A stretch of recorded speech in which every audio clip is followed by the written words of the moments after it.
Hi everyone, and welcome to today's In Focus webinar, Ethical Dilemmas and Decisions for Wellbeing. Shortly we'll be joined by three panel members who are also working with the BU initiative like myself, and their names are Karen Humphrey, Catherine Hops and Kyle Ratcliffe. After the session as well today, we will be hanging around for a little bit longer to answer any questions that you might have that have popped up during your thoughts and your reflections of this webinar. So before we get any further into looking at ethical dilemmas and decisions for wellbeing, I'd like to welcome Catherine Hops to our screen to do an acknowledgement of country. So we'll pop the acknowledgement of country slide up, please. Thanks, Amelia. Hi, Catherine. I'd like to say yun and hello from Nunadara, Ngunnawal People's Land, and I'd like to acknowledge that I learnt this greeting from Richie Allen. He's a Ngunnawal lawkeeper and also an emerging elder. And I'd like to pay my respects to the current Ngunnawal elders, Ngunnawal ancestors, the elders who passed, and the children and young people who will be elders in the future. And I'd also like to acknowledge the traditional custodians of the many lands from which we're joining from today and invite you to acknowledge the land that you are on in your own way. And you might even like to do that in our chat box. Yes. And yep. Oh, sorry, Catherine. I was going to say I'm on Gardenland and so is Karen. But That's over to you lovely. still. Thank you. So throughout today's webinar, I'd also like to encourage you to consider the many ways that we can support wellbeing, informed by Aboriginal and Torres Strait Islander perspectives. So this might include the importance of connection to the land, the people, the animals and the waterways. It might be connecting with elders, and also how we can build a sense of cultural safety and a feeling of being proud of who we are and where we come from in everyday practice. So I'd love to see all the lands that people are on, if you feel okay to share that in the chat box with us today. Thanks, Amelia. Thanks a lot, Catherine. And BU, we're very committed to incorporating Aboriginal and Torres Strait ways of knowing, being and doing and perspectives into everything that we do with BU. And I would like to welcome Karen, who to the screen as well, to come along and talk to us a little bit more about what BU is. And Nathan, you can probably flick to the next slide too. That would be great. Hi, Karen. Hi, Amelia. Hi, Catherine. How are you both? Good to Good, see you. thank I'd like you. to say Ngamani from Ghana country, which Amelia and I are both meeting you from today. In fact, Amelia's in the office right next door to me, which is very interesting. Okay, so a little bit about BU. BU is a national initiative that is funded by the federal government. BU is led by Beyond Blue, and it's in partnership with Early Childhood Australia, who supports early learning services and school age care, and Headspace, that supports the primary and secondary schools space. Our vision is that every learning community is positive, inclusive and resilient, and a place where every child, young person, educator and family can achieve their best possible mental health. So being a part of BU means your early learning service or school has access to BU consultants such as Catherine and myself, and Kyle, who you meet in a minute, to assist you in undertaking your learning and plans of action. So BU embraces Aboriginal and Torres Strait Islander pedagogy, so the ways of being, knowing and doing, to focus on and make mental health matter. So on your screen, you can see two of our Always BU symbols, and Amelia is going to talk to you about those now. Thanks, Amelia. Yes. Thanks, Karen. I was going to call you Catherine then, but I am going to get names mixed up today. It is more than guaranteed, given that we've got Catherine, Karen and Kyle. I've certainly been dealt with a tongue twister in terms of facilitating this panel. And I guess those symbols that you can see up on the screen, they are very important to us as a BU initiative, and particularly because we are all gathering here today, consider, learn and reflect about early childhood wellbeing and education. So, and especially today, we're doing within this context, we're actually considering how decision making influences and is influenced by our well-being. So self-care is really important for us to be considering. I would also like to acknowledge that over the last 18 months, most of us have actually found ourselves needing to increasingly make many rapid, high-stake decisions that we didn't anticipate, and that doing this is hard. So I do really want to extend our thoughts of thanks and well-being to everyone who is participating with us today, and acknowledge that sometimes unexpected feelings and thoughts could emerge as a result of our conversations, and sometimes it can be challenging to sort of consider what the next steps are. So please be aware today of any thoughts and feelings that come up for you, and consider a plan for how you will support yourself in that space. And that might actually be about, number one, turning your mobile phone off. Excuse me, sorry about that, everyone. That's a 101 tip that I should have done straight away. But anyway, back to the self-care and planning. So reach out who you can call to for support, and that might have been one of my support people actually giving me a call to see how I was going. So have a plan for what you will do in that space. So the other thing that we will be providing during this webinar are some links and phone numbers to professional support. They'll be posted in the chat, and again, also consider your personal networks and self-care strategies that can support you as well. We are creating, having and feeling a sense of safety is really important in these spaces as we learn and reflect together. So part of that is also, we really want to create those spaces where people can be safe to be who they are. They're able to work from their strengths and express their opinions and beliefs and feel heard in those spaces, even when the views are opposing. And we're talking about ethical dilemmas and ethical decision making today. And I'm sure all of our panelists, we're not going to agree all the time. So we'll be practicing that ourselves as well. So please consider also confidentiality and privacy in those spaces too, in terms of that. Any questions that you have in relation to anything that we pop up today, please pop them in and we will endeavour to respond to them in some way or support you in reaching out to someone who can provide those answers. And ultimately, please remember to take care of yourself as we talk about mental health today. Another way to make this space safe is about learning how to operate the space. So the first thing that I probably should have done was to turn my mobile phone off, but I'm going to welcome Kyle to the screen to talk about a few more tech tips that we can look at today. Hi, Kyle. Hey, He's here. Bachilanya, I'm from beautiful Darwin land. I'd like to acknowledge the Larrakia Nation on which lands I meet. So I'm sure, given circumstances of the last 12 months, we're all pretty familiar with using IT and webinar functions, but I'll just quickly run through a few things. So throughout the webinar, you can ask questions about using the webinar function and we'll have some technical support available. The control panel with the question box is highlighted in blue. The responses in green are public responses and the ones in red are private responses. You can also use your control panel to manage your phone on computer audio. So today everyone is being placed in listen only mode. If you are experiencing any other difficulties at any time, please note the customer care details on the screen and contact this team directly. You can ask questions via the question box and we hope to respond to as many of your queries as possible during today's session.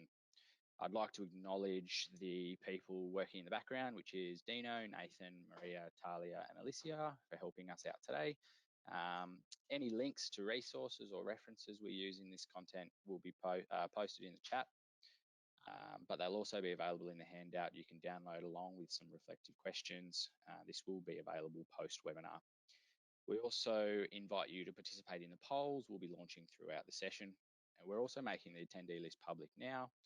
All event participants will be able to access a certificate of participation and a recording of this webinar afterwards. Great, thanks, Kyle. And you mentioned polls, so I think probably it's a good time to practice a poll now. So we'll pop a poll up on the screen, and I'd like everyone to consider why you're attending today. So any one of those options. If there's something else, another reason that's drawn you there, please pop that in the chat too, if you'd like to share. Why are you attending today, everyone, in the background?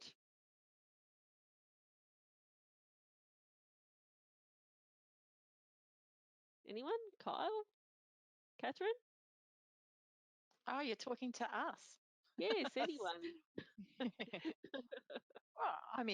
I'm attending because I'm really keen to share my thoughts around ethical dilemmas and decision making, and also probably what I've learnt in my preparation for this and how maybe my thinking has changed a little bit. Brilliant. Yeah, so and that's true, isn't it? Like it's been a process in even considering how we had to really put how we make our decisions under the microscope, really put them out there. So let's close the poll down and let's see where everyone else has gone in terms of that. Okay. Catherine, what are your first thoughts when you see those results? I think, it's fairly spread, isn't it? About why people have come, but the first one probably resonates most for me, the exploring what influences my decision making. We don't actually have much of an opportunity to talk about this. It's kind of making an invisible thing visible. So I particularly relate to that first one, but it's really interesting to see there's quite a spread of reasons why people have come today. Yeah, and the good news is that if we move on to today's focus slide, is that all of those things we will be touching on to some extent throughout today's focus of what we'll be doing, because we will be unpacking decision making and its relationship with well-being, particularly when we are faced with those ethical dilemmas. So to do that, we'll consider what influences our decision making and ultimately how we arrive at the decisions. We'll also consider how we know that our decision is right. And there's something, I think, Kyle, you might talk a little bit about it, something called hindsight, that we'll put under the microscope a little bit as well. And we'll also discuss ways that we can articulate the reasons why we make the decisions. And there's a framework that we can help support ourselves to actually learn the skill of articulating those things, as well as the skill of being okay with the decisions that we make. So the next slide, we're talking about decisions. We all make lots of decisions. Like even before the webinar today, we were having decisions about where to place Kyle's banner in the background. And, that's a decision. This just up here on this slide, the panelists and the people in the background, we've all got together and had to think about all the decisions that get made in the days of early childhood educators, leaders, and ourselves in those spaces. And some of them are big, some of them are small, some of them simple, and some of them are quite complex as well. So it's understandable that when we actually put out there how many decisions that we're making, that sometimes it can feel like we're doing nothing but making decisions all day.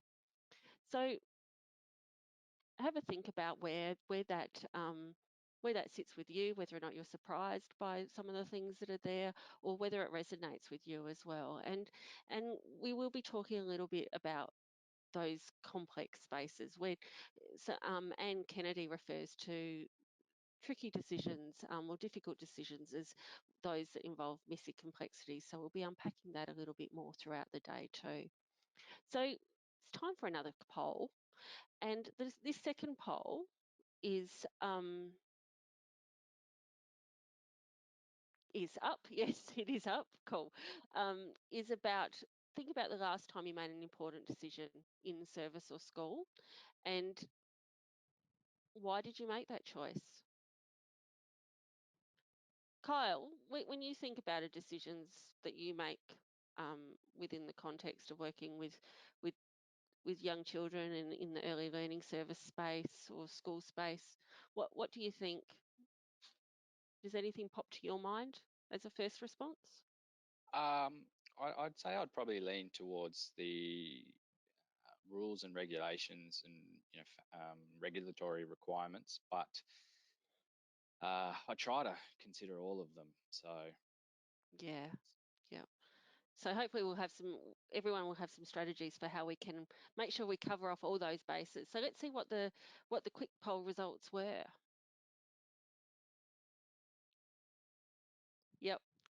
So you answered like a lot of, and it's great to see all of the above, because each of those spaces, they are equally important in lots of ways, and sometimes the consequences for not covering some aspects of these foundational spaces can be larger than others, but it is important to consider all of those things. So let's move straight into some questions for our panelists. And this first question, I'm actually going to give to you, Catherine. So up on the screen, we can see all the things that go on in terms of what influences our decisions. And we'll be covering many of these, I think, throughout the responses that you, Karen and Kyle, will be giving today. But Catherine, what do you want to focus on when we're considering what influences our decision making? Well, for me, Amelia, something that really drives my decision making is actually my understanding about ethics and the process of ethical decision making. And I'm particularly guided by Linda Newman and Lois Polnitz's ethical response cycle. And in that cycle, one of the things that is considered are ethical positions, like we have on the slide there. But actually, the first starting point in that response cycle is considering the various legal and regulatory aspects. And in education and care services, this is fundamental. We must do this, and it will often determine the response or the decision, at least in part, if not in full. And at that starting point, we might also consider other guiding documents such as our service policies, but also professional codes, so the ECA Code of Ethics as well. And some of the legal and regulatory things, look, they're not negotiable, so we must really follow those. But with the ethical positions and theories, there's also, when we're thinking about rules and regulations, we might also be influenced by a moral obligation in relation to rules. So that's called the rule-based ethical position, and it's the belief that we must always follow the rules in making decisions without any exceptions. So, for example, in determining what might be best to do, if we believe we have a moral obligation to follow rules, we won't make any exceptions based on an individual child's circumstances or family circumstances. We won't consider cultural considerations or a community context like a pandemic or a natural disaster. So, for example, we might, always apply the late fee for late pickup or late payment of fees without considering an individual family's circumstances. But there are other ethical positions And to sometimes consider. some rules are more breakable than others, aren't they? That's right. So if we think about service policies, whilst they are really important guiding documents and keep educators safe, they're the ones that we can probably think about with these other ethical positions as well. Amelia, so there's also care-based ethics, and that's a significant influence in education and care settings, and that's where we take into the account the impact of a decision on a relationship.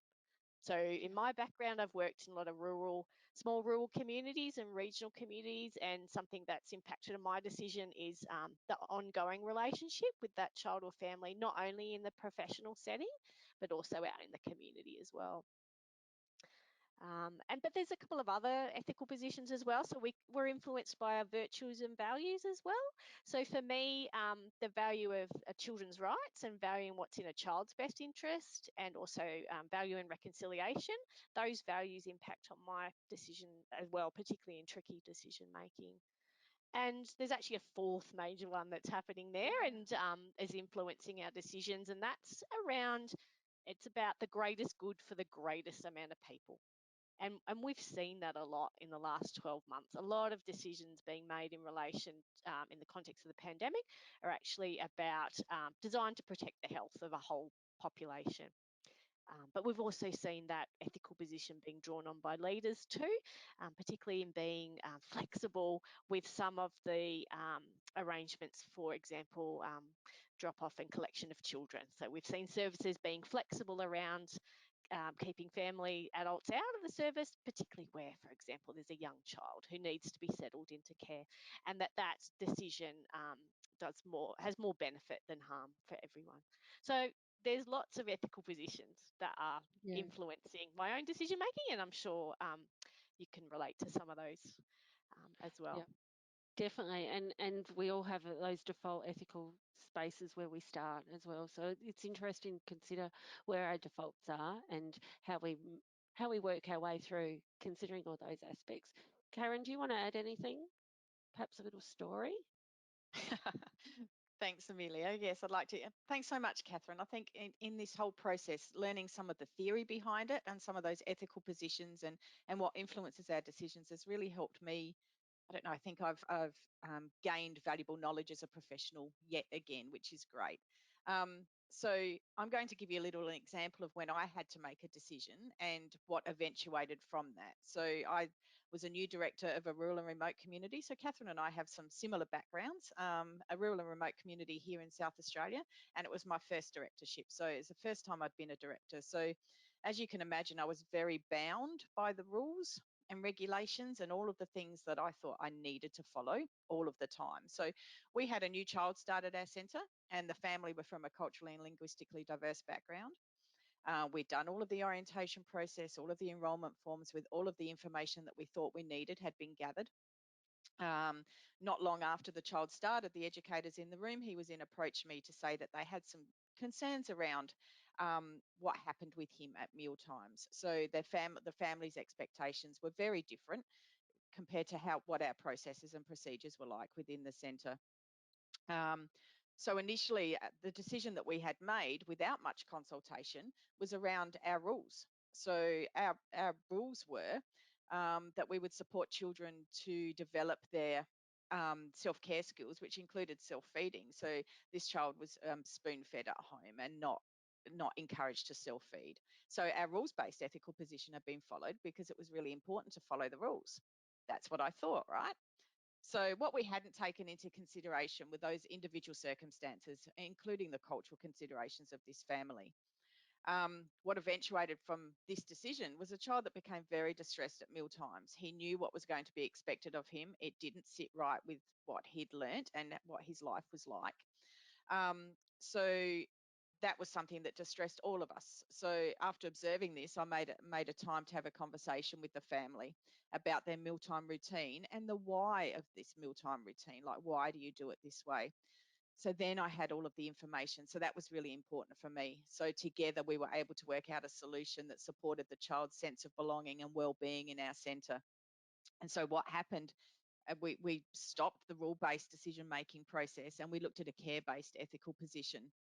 So we took into account the impact of a decision on a relationship and our relationship with that child and with that family.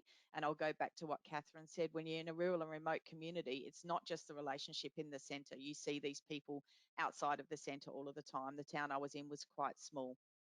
So when I revisited our policy, I looked at it quite closely and with a real eye for detail, and I noticed the word was encourage the development of self-care skills. So it wasn't a rule, it was a guideline. So that was really important for me. So I guess I wanted to end with, you're not always going to understand or agree with some of the decisions that are made regarding children and child rearing practices, but it's useful to reflect on your own values and judgments during this time. So that's the virtues and values ethical position that Catherine was talking about, and consider how these may or may not be helpful in communicating with families. Thank you. Thanks, Karen. And you've really highlighted how entrenched some of our unthinking actions, those things that we actually just do because we've always done them, or we consider that they're the way things need to be done, and even just our unconscious bias. Like, bias is a really tricky word because it sounds a little bit nasty, but it's not. It's actually understanding our perspective and our viewpoint of where we come from when we consider it in that notion of unconscious bias, because we are socialized into ways of living and ways of knowing and ways of doing that until we actually put that under the microscope and become aware of those things, we don't even know that we're doing a lot of those things as well. And it kind of leads a bit in, like what you've unpacked in terms of policies and things. It's making me think about policies, statements of philosophies, all those sort of things that happen in early childhood services. Kyle, do you have anything that you want to add in relation to that? Yeah, absolutely. I was just reflecting on what Karen had said around reflecting on your own judgment and values. And I think it's important to remember that things like your service philosophy and purpose are a working document. You can reflect on those and adapt those to suit the service. So if they're not suiting your service's needs, then change them. Yeah, change them, look at them regularly, involve community. co-design, those sort of things. I think it's time for another poll, panelists. So when we pop this poll up, we want people to consider when making decisions within the context of messy complexities. So when you've got competing values, when you've got competing ethical foundations at hand, how do you feel about it? Are you confident? Are you working towards establishing some more processes? Just want to see where you're at as an audience in terms of those spaces, because sometimes it can feel like all the decisions rest on our shoulders as individuals, and we can feel isolated in those spaces in terms of how accountable we are in that area. So there are some things that we can do to support ourselves and to seek support for when those tricky decisions are at play. BU places to go to for more information about support in making tricky decisions. Could be through, as a participating learning community, you have a consultant available via check-ins. We've actually got a leadership forum that unpacks some ethical decision making as well, that was hosted, and we've got an upcoming leadership forum about authentic leadership as well that people might like to join to extend on some of these concepts that we're talking about today. So let's see what the answers are and pick a panelist. Which panelists would like to make a comment? Is there anyone with a burning desire to say something? Amelia, it's Catherine here. I was just going to say, I think this very much depends on where you're at in relation to your experience in your career. Like now where I am, I feel more confident in having a process and how to make decisions, and also like a really good knowledge of authoritative sources of information. And it's kind of like a support mechanism. I know where to go if I need information about something to make a decision. So yeah, I think this is I just want to acknowledge, I think it's very influenced by where we're at in our own experience and knowledge around decision making. Yes, and where we're at in terms of the other aspects of life that's going on for us as well, which will lead us into our next question shortly. But first of all, I just want to, let's pop the next slide back up and just look at, you touched on these before, Catherine, these common ethical positions that are those founding spaces. So it would be good for people to take a moment and consider what potentially the default ethical position is. I think for mine, my default position sits in that virtues and values and moral space, and shifts into the caring and minimising harm area quite regularly. And I think some of that's because of my background in social work as well as education, and that's not to say that the laws and regulations very much need to play a part in the work that I do and have done in the past, as well as the consequences. So it is, but it's good to see where your starting point is, to see and make sure you mark off considering all those ethical positions. How about you, Kyle? What you talked a little bit about starting potentially about the laws and regulations. Still Yeah, sitting there? absolutely. Yeah. Yeah, I definitely still always have those rules and obligations and laws in my mind whenever I'm trying to make a decision. Um, Something else that really drives my decisions or decision making process is my past experiences, or in some cases lack thereof. If I've made a decision in the past that didn't work, I'm probably not going to make that same decision again. I think sometimes something that's overlooked is stress levels. It can often be a big driver. When we're overly stressed, we tend to make poor choices. So for me, practicing self-awareness can help understand that I'm feeling or what I'm feeling. And sometimes I might need to just acknowledge that and take a step back, pause, consider how I'm feeling and how this might impact my decision. Um, the self-regulation mentioned in the BU Planning for Wellbeing, Mine, Yours and Ours handout helps us consider self-regulation and stress across 5 interrelated domains. So there's biological, emotional, cognitive, social and pro-social.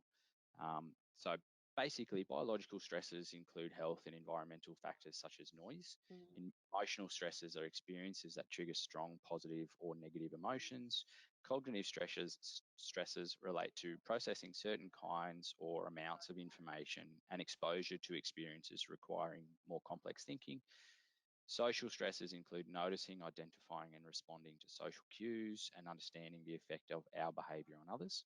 And pro-social stresses include coping with other people's stress, behaviours, or expectations. So by taking the time to acknowledge these stresses and to try and reduce or remove them, we can put ourselves in a better position to make a more informed and better decision.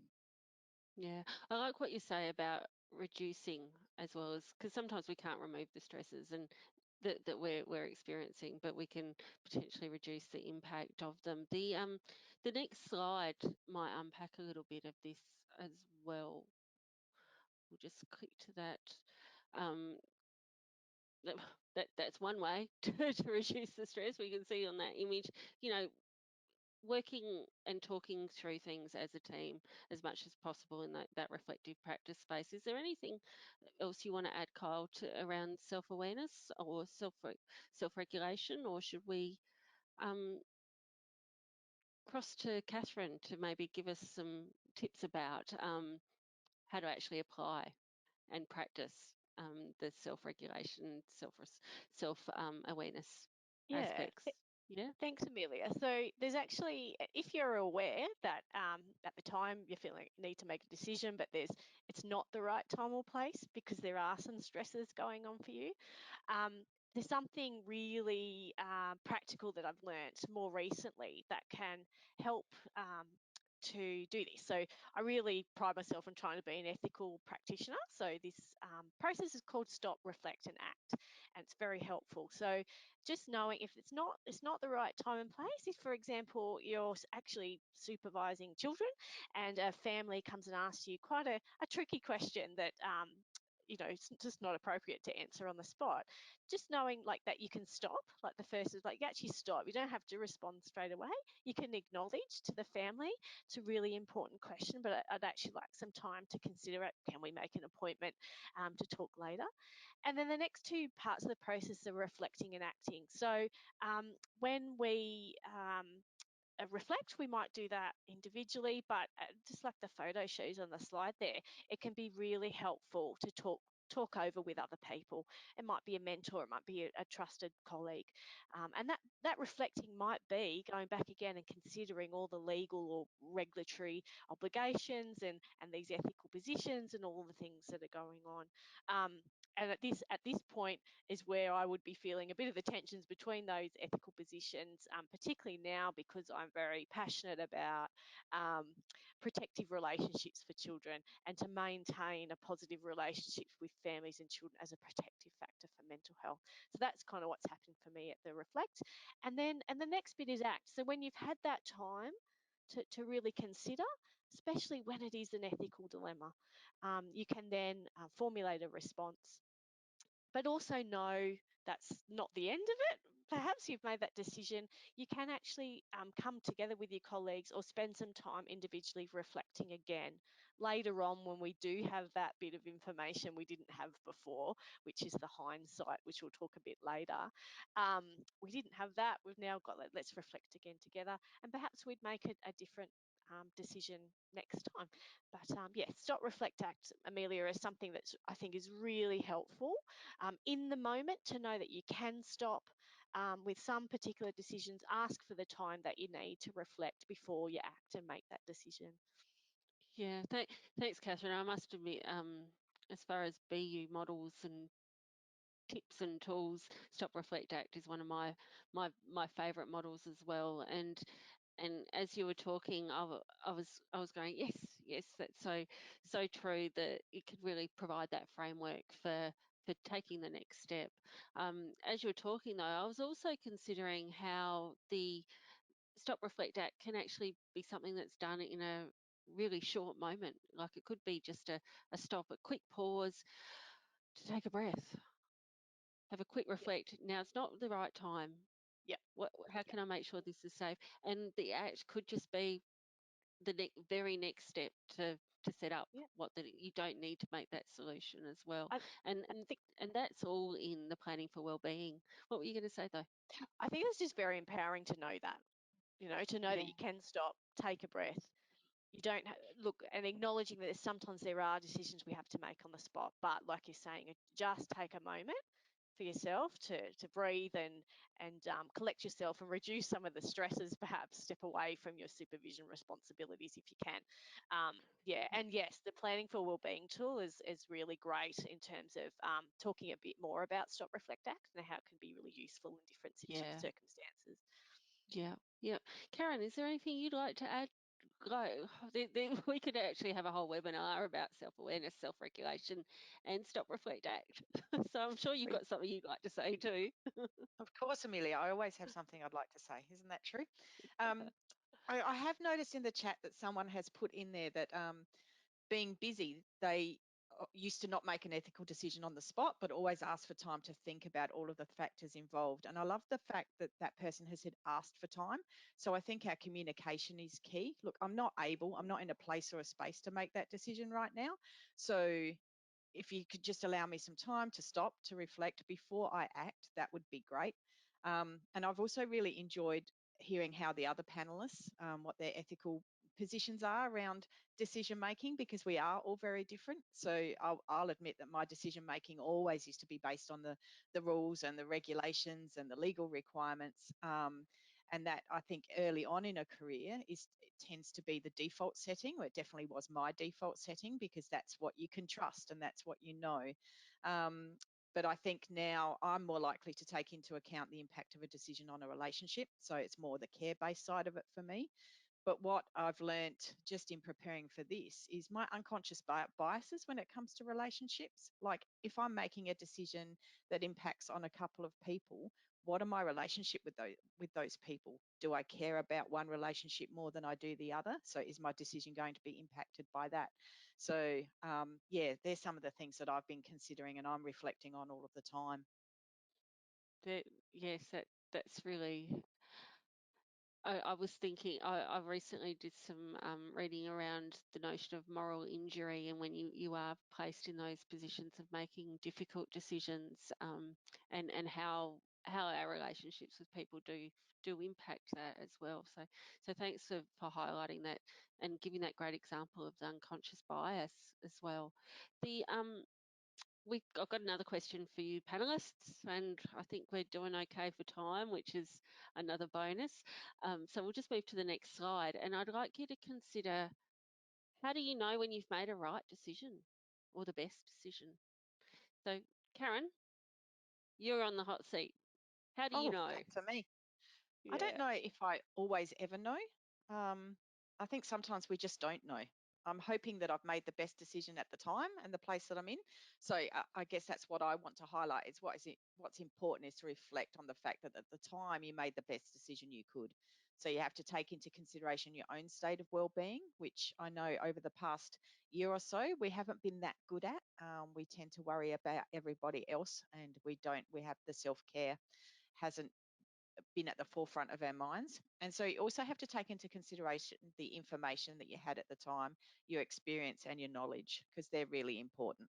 Because, we all, and I know Kyle's going to highlight this a little bit further along the track, but we all know hindsight is a wonderful thing. And don't we wish we'd had hindsight before we'd made the decision? So we can all acknowledge that 2020 was a massive year for decisions. And some of the decisions that we've had to make have been very traumatic. So for leaders and for educators and for families. So regardless of how strong and resilient you are, your ability to make the best choices can eventually run out due to something that we call decision fatigue. So decision fatigue is that feeling when you're overly stressed by the endless amount of decisions you've had to make. And we can end up making risky decisions or avoid making decisions altogether. So when we have decision fatigue, and I'm hoping this resonates with everyone, because this definitely resonated with me, we can end up procrastinating. So we're putting those decisions off, like I'll think about that a little bit later. We can be impulsive. You just make a decision to get it over with. We can avoid the decision altogether. So we're just unable to deal with it at the moment. Or we can be indecisive. So we just don't know what to do, and it becomes really hard to make a decision. So in line of that, I think it's really important for everyone to consider what your framework is for making decisions and what processes do you follow. And having something that's a little bit structured for you as an individual, I think is quite important in this process. And then, of course, thinking about the ethical positions you consider in this and why you consider them. So if you've got your own decision-making process, your resilience will be supported and you'll have more of an opportunity to focus on your own well-being. So it's important to recognise and acknowledge the place and space you're in when making decisions. Yeah, definitely. And you've really touched on the that whole notion that sometimes we can't always make the best decision. Sometimes we have to make the least worst decision as well. And that that notion of self-awareness, as you were talking, really highlighted for me that if we do notice that we're doing things like procrastinating or making quick decisions, those sort of things, maybe they're some indicators or warning signals that we might not be making the right decision as well. And how we do using that framework, using a framework of any sort to make those decisions that covers those ethical positions that we have, can actually be a really empowering way to keep safe, and feel like there is some control in perhaps spaces where we don't feel like there's much control at all. Kyle, is there anything you'd like to add in terms of knowing when to make the right decision? Yeah, absolutely. As Karen said, we really can't know what decisions are good ones until we reflect on them. And I mean, often when we do reflect, we realize that they probably weren't the best decision, but they were the best decision at that time. So it's really important to have a decision-making process, one that's inclusive of any policies, procedures, regulations, and laws, so that you can hopefully look back and say, it was the best decision at that time. I think it's really important to have someone or a group of someones who you can reflect on these decisions with, a critical friend who will give you honest, constructive, positive feedback, rather than someone who might just agree with you or tell you that you're doing an amazing job.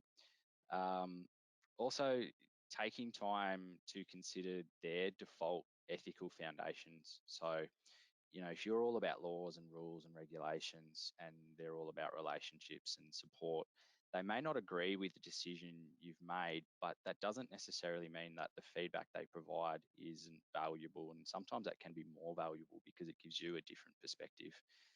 Have a think about those relationships that you've got, whether they're personal, professional, or a mix of both, and then consider how they help you reflect critically on those decisions.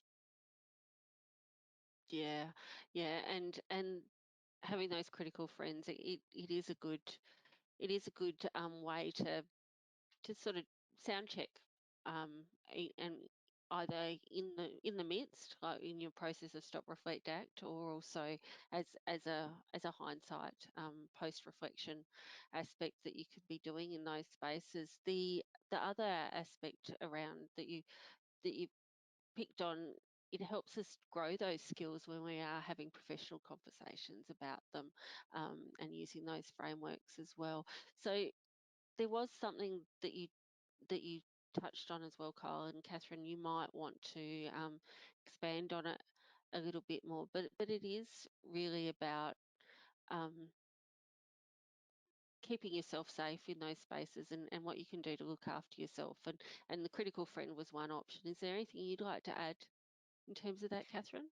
Yeah, absolutely. So I think it is a really important time when you're doing that reflection to listen to your feelings, because as you said earlier, like they can, what are they trying to tell you? So rather than pushing them away, like giving them a bit of space, and but also using them professionally to reflect on the outcome. And that could very well lead to it's a self-care thing because you've given your emotions some time, but it also can lead to really positive growth in decision making. And this is also a time to be kind to yourself. And I'm not talking about bubble baths or pedicures. Like I'm No. talking about what it is that you say to yourself about that decision that you've made in the past. And like Karen said, you know, that self-compassion, saying to yourself that I made the best decision at the time with the information available in the context of my experience and knowledge, but also recognizing if there's a decision that's persistently worrying you, that might be a time to reach out to your support networks to have a yarn with someone, because the nature of leadership in education settings means that this is going to happen a lot, and we need to sort of develop our support networks and coping and decision-making skills. So yeah, that really being kind to yourself about past decisions is really important. Yeah, and I'm not sure if any of our participants attended our virtual conference that we held a little while ago, but I believe the recordings might be available now. If they, oh, Karen's nodding her head. I think I scanned I scanned an email the other day, and there is a fantastic presentation by some of our other BU consultant colleagues who actually talked about compassion in that space and gave us some really practical strategies that I'm still learning actually myself to do. And one of it was about taking a selfie of yourself and talking nicely. And I'm like, oh, that's interesting. Just that notion of when you were talking about what we, what we say to ourselves in those spaces, and sometimes that can be influenced by our default settings as well in terms of those. So having a go at talking to yourself as you would talk to other people when you're being supportive is a really good idea. Is there Yeah, anything else any of you would like to add? I was just going to say, Amelia, it might be helpful to consider how you would talk to children about your decision making, and that's your opportunity to model that positive self-talk rather than the negative.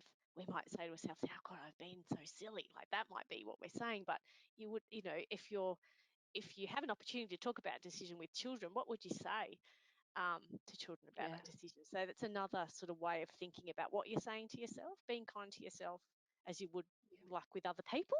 If someone was coming to talk to you about a decision they'd made, what would you say? So yeah. Yes, definitely.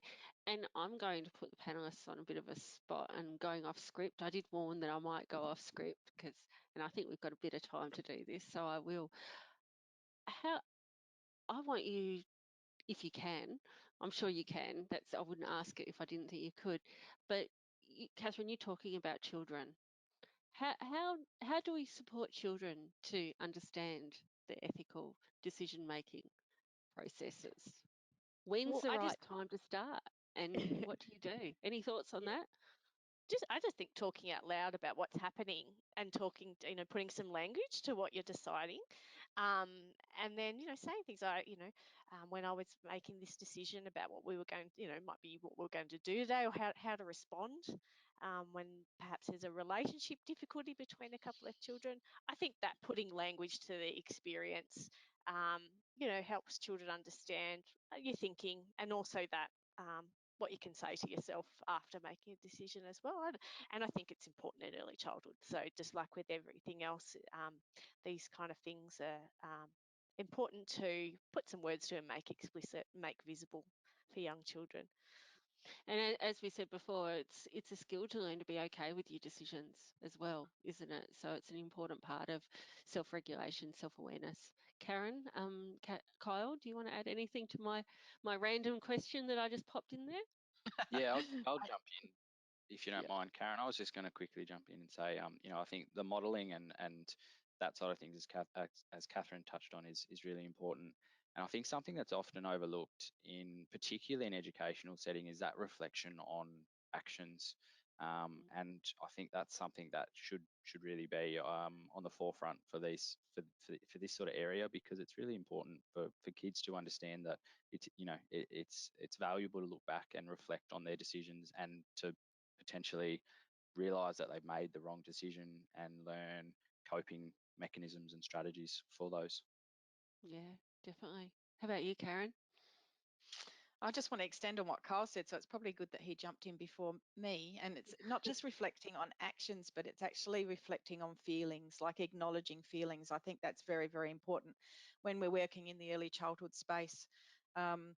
rather than saying to a child, you know, you seem sad or you look sad, you know, how are you feeling? What's going on? You know, what's happened? And getting the child to start to be able to articulate that. And that is a learnt skill. It's not something that happens, you know, instinctively. So we support children around acknowledging feelings when decisions are made as well. And we can do that by saying the same thing. You know, I've made this decision and I actually feel a little bit grumpy about that, or I feel quite sad about that, and explain why. So I would go that little step further as well.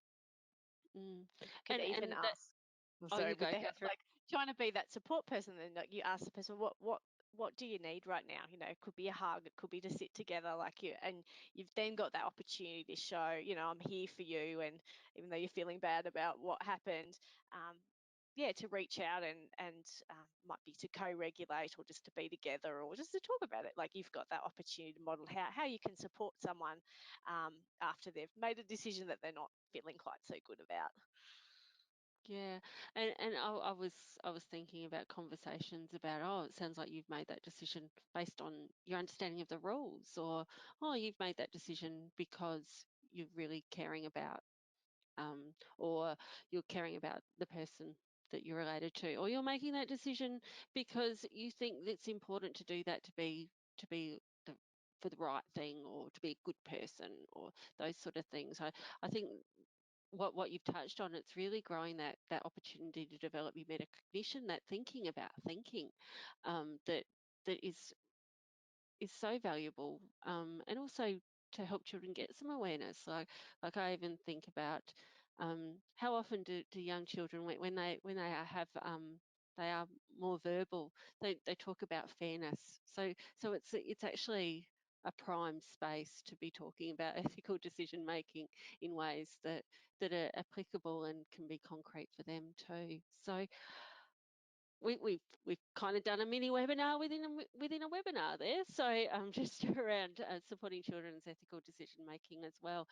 So we are in the process of winding up now to head into the chat space. But I just want to ask each of our panelists, are there any takeaway, must have, don't forget this? If you forget everything else that we talked about today, don't forget this, types of messages you'd like to share with people? I have one, if it's okay for me to start, and Go that's for it. about being aware of where you're sitting at that time. So what place and space are you in? I think we've all highlighted this throughout the webinar, is that, you know, how are you feeling right now? Can you make this decision right now? Do you need support to make the decision? So think about that before, and stop, reflect, act. I'm probably jumping in on what Catherine may have finished with, so I'm apologising in advance if I have. So take that time. I think that's really important. So take the time and self-awareness. And look Thanks. after yourself. Look after yourself. I Catherine? was going to say, Amelia, not to forget that there are some tools and frameworks and things that can help you in making decisions. So we've talked about Stop, Reflect, Act today, which you can learn more about in a number of our resources, but also things like mental health continuum. So in making decisions for wellbeing, the mental health continuum can help us understand at what point we do need to make a decision, for example, to refer our family and child to other services. So there are some really handy tools and frameworks for making tricky decisions, and they're there as support mechanisms, really. Yeah, and that's actually made me think of the Beatles observation tool as well, and considering like we use Beatles to unpack what emotions, thoughts, learning, and social relationships are influenced by behaviour. But it could actually be really interesting to cast a gaze over potentially what ethical foundational ethical concepts are underpinning the behaviours that we see in each other as well. Just because quite often we judge behaviour not by intention, do we? We judge behaviour by what we see and observe, whereas it could actually be a great way to consider how we what the intention that people have behind the behaviours that they demonstrate with us. So yeah, thanks, Catherine. You've set me off on another tangent. Kyle, what's your takeaway? My key takeaway would be just around that decision fatigue. And I actually heard earlier today compassion fatigue. So, you know, when you're a dealer of compassion, it definitely wears on you. So I think thinking about those and having those in the back of your mind whenever you're making decisions. And I think on the flip side of that, thinking about children and their decision fatigue and their compassion fatigue, and then, you know, having to think about how that might be impacting what they're doing and their decisions too. Oh, that can take me off on another tangent, but we haven't got enough time for, for the next tangent. I guess the the from that as well, I think the takeaway for me is I had a bit of a light bulb moment. I think when Karen, you were talking about the the things that we do to avoid making decisions or what we might procrastinate. I really I want to think a little bit more or reflect a little bit more about how they're potentially triggers for going, okay, stop. I might be a bit fatigued, or I might be making decisions a little bit too rapidly in those spaces. So I think it's again, I guess it stems on that self-awareness space and giving that space to take care, but also reflect in those areas. So we are winding up, and I would like to thank everyone for participating today and invite you to stay online and so that you can ask directly any questions that you have in terms of ethical dilemmas and decisions for wellbeing. I hopefully you can continue to consider how that the decisions we make influence our well-being, and also how our well-being influences those decisions as well. When you do exit today, you'll be prompted to complete the exit survey. So when you complete that, if you are watching it as a group, because we know a lot of you do watch as a group, please include the names of anyone who's watching with you, and then we can make sure they also get certificates sent through. As many of you know, these webinars are a great way to learn, reflect, and put learning into action. They're also great for demonstrating individual commitment to continued professional development with BU too. So we would like to thank you very much for attending today, and we'd love to hear how you put the learning that you've reflected about today into action. So touch base with consultants via our other events and communities to let us know as well. You can also, I'm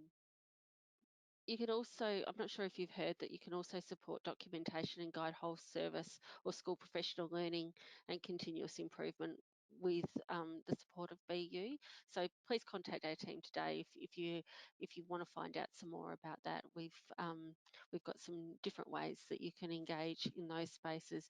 If your school or service isn't a registered participating service and you would like to know, please please just check out the link that's getting popped, that will be popped in the chat. Oh yes, there it is. I can see it at the bu.edu.au. There is a contact form that you can actually fill in, and we can reach out to give you some more information if you're requiring that. Finally, and I'm not sure if they're still called national check-ins or not, we're in a process of having some exciting things happening in our event space. So make sure you also jump onto the events website, events part of the website for BU as well, because while we have national check-ins, we are having now implementation support sessions, and spotlights will be rolling out over the coming weeks and months. So there's some great new engaging ways and spaces in that, and Catherine, Karen and Kyle might be just one of those people in those meeting rooms with you. And consultants are a great source of being able to unpack anything that you're doing in those spaces, and they're actually really great at spotting the learning in action. If you do think, oh, I'm not sure what we've done in this BU space, there's always a consultant handy to go, well, actually, I think you've been doing more than what you think you have. It is often easier to have a pair of outside ears and eyes to notice all the great things that are happening in your spaces. So are there any final words, comments, or anything from any of our panelists before we head into the chat discussion space? We've got 60 seconds. I think just following up from what someone's put in the chat box, but also something Yeah. I said right at the beginning, it's been a really great opportunity to make something visible, which is kind of invisible, and that's these ethical positions, but also all these different things that are influencing a decision making. And it's just someone in the chat box, sorry, said it's really good to know. It really helps me understand where different people are coming from, why some people might not agree with the decision that's been made. So yeah, it's really been a nice opportunity to talk about something that otherwise we might not have had the opportunity to talk about. Yes, I always walk away from these learning lots. So thank you, everyone.